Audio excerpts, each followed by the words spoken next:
വളരെ സഹതാപത്തോടെ സ്നേഹത്തോടെ എൻ്റെ ടീനേജിലുള്ള പെങ്ങന്മാരോട് ഒരു കാര്യം പറയാൻ വേണ്ടി വന്നതാണ്. വേറൊന്നുമല്ല, കുറച്ച് തിന്നാൽ ഞാൻ സുന്ദരിയാ, ആഹാ ശരീരം മെലിഞ്ഞ അട്രാക്റ്റീവാ, എല്ലാവരും നോക്കും എന്നെ. തെറ്റായിട്ടുള്ളൊരു ധാരണ കൊണ്ട് നിങ്ങളുടെ ശരീരത്തെ കൊന്നുകൊണ്ടിരിക്കുകയാണ് നിങ്ങൾ. ആര്? ഈ പുതിയ തലമുറയിലെ നമ്മളെ മലയാളി പെൺകുട്ടികൾ. ഇപ്പം നമ്മളെ കുട്ടികളെ കണ്ടില്ല നിങ്ങൾ, മെലിഞ്ഞൊട്ടി. നിങ്ങളെ വിചാരം അത് വലിയൊരു സംഭവമാണ് അല്ലേ? ഇപ്പോഴത്തെ ഒരു ട്രെൻഡാണത്, ശരീരം മെലിയിക്കുക. അതിന് വേണ്ടിയിട്ട് ഭക്ഷണം പാടെ ഒഴിവാക്കുക.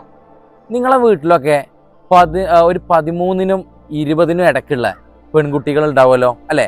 അവരിപ്പോൾ പഴയ പോലെ ഭക്ഷണം കഴിക്കുന്നുണ്ടോ? മെലിയാൻ വേണ്ടിയിട്ടേ, ഭംഗി കൂട്ടാനേ. ഇതിൻ്റെ ഭവിഷ്യത്ത് എൻ്റെ പ്രിയപ്പെട്ട പെങ്ങന്മാർ, എൻ്റെ പെൺകുട്ടികൾ മനസ്സിലാക്കണം. നിങ്ങൾ ഇപ്പോഴത്തെ കാലത്ത് ഈ ട്രെൻഡ് സ്ലിം ബ്യൂട്ടി എന്നുള്ള പേരിൽ ഒട്ടും ആരോഗ്യകരമല്ലാത്ത രീതിയിൽ തടി കുറക്കുമ്പോൾ നിങ്ങളുടെ ശരീരം അവിടെ ഇല്ലാണ്ടായി പോവാണ്.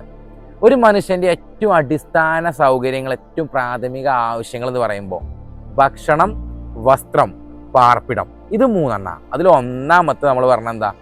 ഭക്ഷണം. ഈ ഭക്ഷണം നിങ്ങൾ പാടെ ത്യജിക്കുക. തീർത്തും അനാരോഗ്യകരമായ രീതിയിൽ ഈ ഭക്ഷണം നിങ്ങൾ ഒഴിവാക്കുമ്പോൾ നിങ്ങളുടെ ശരീരത്തിൽ വേണ്ട പ്രോട്ടീന്, വേണ്ട വിറ്റാമിൻ ഡി, കാൽസ്യം എല്ലാം നമുക്ക് എന്ത് ചെയ്യാണ്? കിട്ടാതെ പോവാണ്. നമ്മുടെ അസ്ഥി ബലം കുറയാണ്, അസ്ഥികൾക്ക് ബലക്ഷയം വരികയാണ്.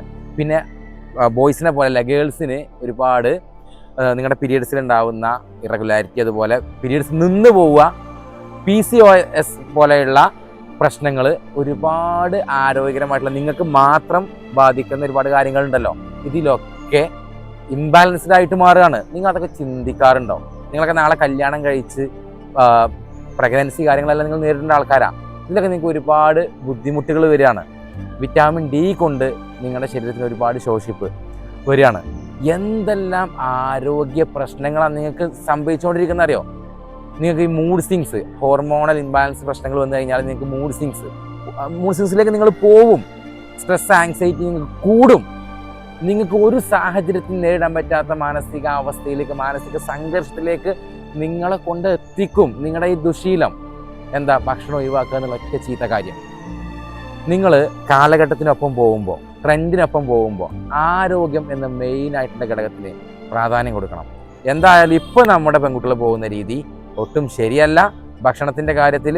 അല്ലെങ്കിൽ നിങ്ങൾ നല്ല ഡയറ്റീഷ്യനെ കാണാം, എനിക്കൊന്ന് സ്ലിം ആവണം, ഞാൻ എങ്ങനെയാണ് ഭക്ഷണം കൺട്രോൾ ചെയ്യേണ്ടത്, ആ രീതിയിൽ നിങ്ങൾ മാറുക. അല്ലാണ്ട് നിങ്ങൾ തോന്നിയ പോലെ അടുക്കളയിലേ കയറാതെ, പാത്രത്തിലേക്ക് നോക്കാതെ നിങ്ങൾ ജീവിച്ചു കഴിഞ്ഞാൽ മക്കളെ, സ്ലിം ബ്യൂട്ടി എന്നുള്ള നിങ്ങളുടെ മോഹമൊക്കെ ഒരു 10-30 വയസ്സാകുമ്പോഴത്തേന് അവസാനിക്കൂട്ടോ. ആരോഗ്യം ശ്രദ്ധിക്കുക എൻ്റെ പ്രിയപ്പെട്ട പെങ്ങന്മാരോടാണ്.